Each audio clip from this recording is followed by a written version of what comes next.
we still think like that. We still think, well, of course they care about the stuff. This is, in football, what has happened in almost every other area of our lives, with us being too distracted or too dozy to notice. And the only reason this story is getting the coverage that it deserves, in my humble opinion, is because the people that own our newspapers don't have a piece of the action. If Murdoch had a piece of this action, it would be reported very, very, very differently from how it is now. And Murdoch's lackeys and foot soldiers in every corner of the British media would be blowing their trumpets for it and pretending to believe that it was actually a brilliant idea. So don't think of football. Think of a chain of fashion stores. Think of a chain of restaurants. Think of a steelworks in Port Talbot. Think of car manufacturing companies. Think of fishermen. Think of farmers. And then think what happens when venture capitalists and big money, big capital moves in, buys it up and tries to milk as much money out of that pre-existing organisation as they humanly can. This is what happens. We've probably got 2 days of being able to focus upon this decades-long ideological attack upon working and middle-class people by the richest people on the planet through the lens of football. This is what happens. You come in, you buy something, usually with borrowed money, you rip as much money out of the company as you possibly can, and all you are interested in is making more money. You find one of these geezers that's bought a big football club in Europe over the last few years and ask them what they'd rather have. Money in the bank or trophies in the cabinet. It's not either or, because, of course, there's a symbiosis between the two phenomena. They don't give a hoot about trophies in the cabinet. All they care about is money in the bank. And this is greed incarnate, this story. But it's greed that we've been groomed as a nation to see as, what do we call it, trickle-down economics? This is what it really looks like. What do we call it? Is this, oh yes, if you let business lead, then everything else will sort itself out. This is free market economics in its purest and clearest form.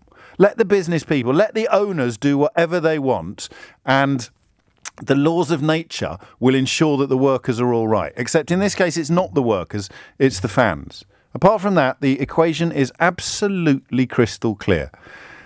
You come in with a ton of money, much of it borrowed, you buy something from which you are determined to extract as much money as is humanly possible, and everybody else can go whistle. So where the football fan sits today, all of us have sat for the last 30 years.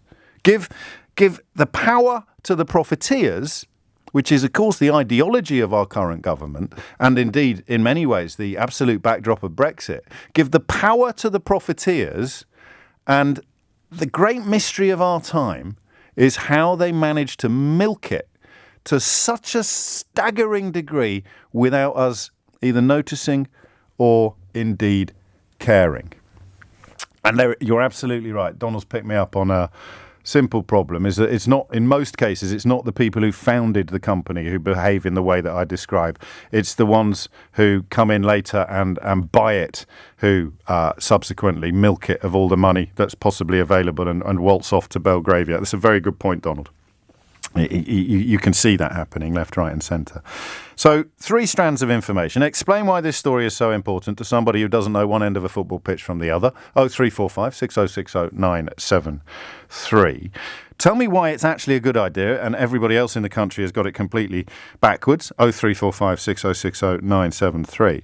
Or challenge my suggestion that this is the most perfect example we may ever see of how ordinary people get treated when incredibly rich people are given all the power.